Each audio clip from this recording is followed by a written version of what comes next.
પશ્ચિમ સૌરાષ્ટ્રના ભાગો, સૌરાષ્ટ્રના અન્ય ભાગો અને કચ્છના ભાગો, તેમજ ઉત્તર ગુજરાતના ભાગોમાં અને સાબરકાંઠાના ભાગોમાં, બનાસકાંઠાના ઉત્તરીય ભાગોમાં હવામાનમાં પલટો આવશે અને કમોસમી વરસાદ થવાની શક્યતા રહેશે. હવામાન નિષ્ણાંત આંબાલાલ પટેલે માવઠાની આગાહી કરી હતી. ત્યારે આગામી દિવસોમાં વાતાવરણ કેવું રહેશે તેમને લઈને આંબાલાલ પટેલે આગાહી કરી છે.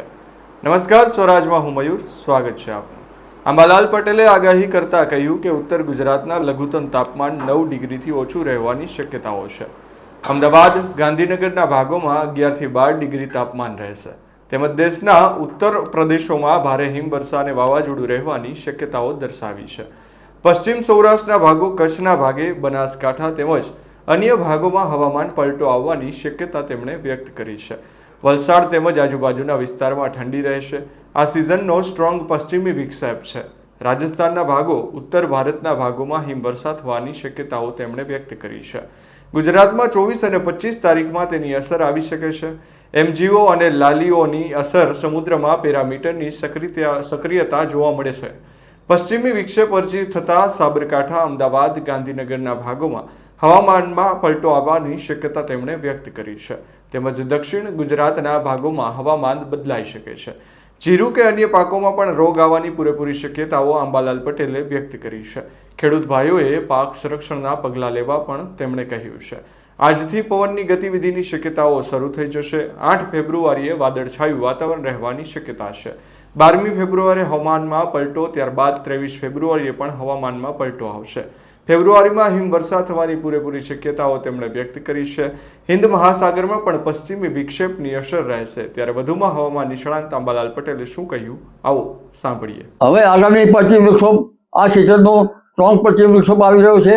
આના કારણે લગભગ પાકિસ્તાનના ભાગો, અફઘાનિસ્તાનના ભાગોમાં થઈને ઉત્તર ભારતમાં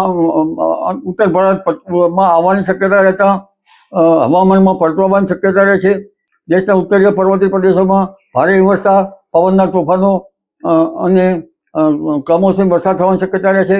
કોઈ ભાગમાં 50 મિલીમીટર તો કોઈ ભાગમાં 100 મિલીમીટર જેવો કમોસમી વરસાદ થવાની શક્યતા રહે છે.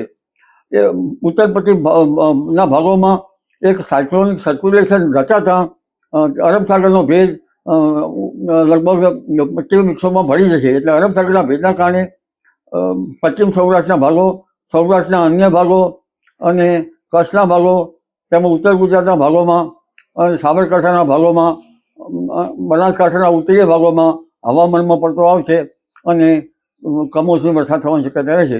જો કે કમોસમી વરસાદ જે છે એની માત્રા ઓછી રહેવાની શક્યતા રહેશે. તેની અસર છે મધ્ય ગુજરાતમાં, અમદાવાદ, ગાંધીનગરના ભાગોમાં પણ પડવાની શક્યતા રહેશે.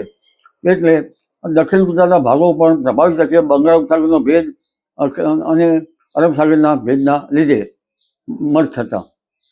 પરંતુ ઉલ્લેખનીય છે કે ફેબ્રુઆરી માસમાં પણ એમજીઓ સમુદ્રિક પેરામીટર સાનુકૂળ બને છે.